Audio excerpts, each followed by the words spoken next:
So this is both the carrot and the stick with Scientologists. It's both what they're striving for, which is the immortality, and the stick is, well, we could take that away.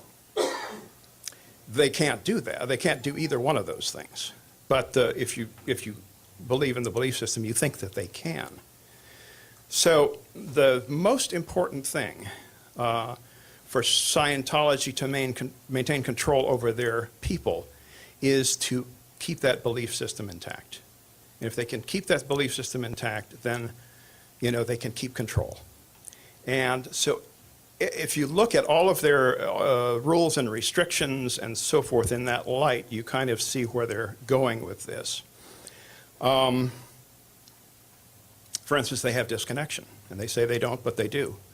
And there's many, many thousands of people that have been disconnected from family, children, parents, because they voiced some criticism of Scientology. And if your family or your wife, your husband, or your children voice any criticism of Scientology, bang, you're disconnected from them. You cannot talk to them. Well, they say handle or disconnect. Handle it means you get them so that they agree with Scientology, or at least shut up about it. My mother, for instance, never cared for Scientology, but she learned to keep her mouth shut because she knew it would get me in trouble if she spoke out. So she kept quiet. And so you either stay quiet or you go into agreement with what it is. So the irony is that the Church of Scientology says that it's all about freedom, but ultimately it's really about control. And the further up you go, the more controlled you are. And when you get up to the higher operating thetan levels, OT7, you are very, very tightly controlled by the church. You have to report in to the Clearwater headquarters every 6 months.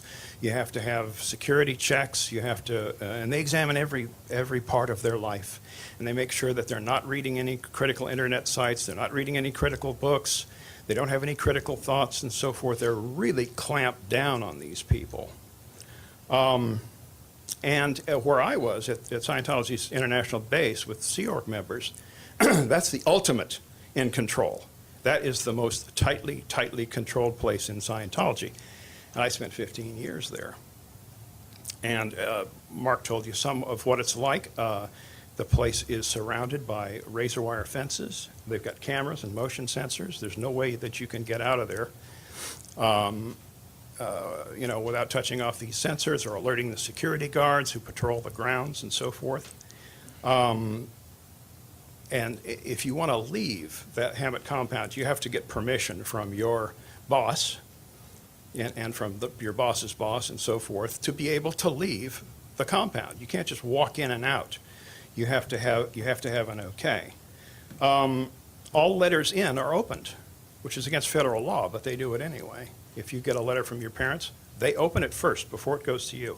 And if it contains anything critical of Scientology, well, you're hauled in and, you say, well, you have to handle your parents or disconnect and so forth. Then when you write a letter out, same thing.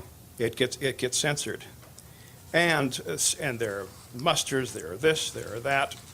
But in addition to that, there are physical punishments. People get thrown in the lake out there. They have to run around the buildings, and it's true. There's also physical abuse, and I was personally beat up on 5 separate occasions by the head of Scientology, David Miscavige, who is supposed to be the leader. He likes to call himself the Pope of Scientology. Well, he's a bully. He's a bully, and interesting. We were in the Steve Allen Theater. Steve Allen called Scientology a religion of bullies. And I think that's pretty accurate, and it's led by the biggest bully of all, which is David Miscavige. So why didn't I leave? Well, it was the carrot and the stick.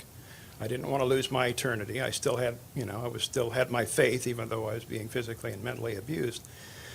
But I finally said, I don't care. I don't care if I'm damning my soul for eternity or whatever this means. I don't care. I have to leave this place because I will not be abused anymore. And I walked out, and I had to, I lost my wife, wonderful woman that I love very much. I lost all my friends, all my family who were still in Scientology at that point. I couldn't talk to them.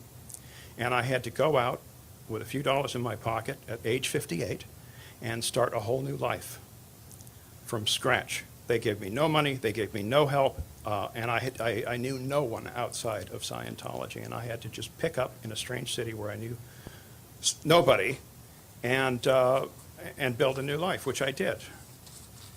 But I have a lot of friends who are still there. They are still in Scientology. They are still at the Int base, and if I were able to get the one message, I would tell them this, that leaving Scientology doesn't mean losing your eternity. It means gaining your freedom. Thank you.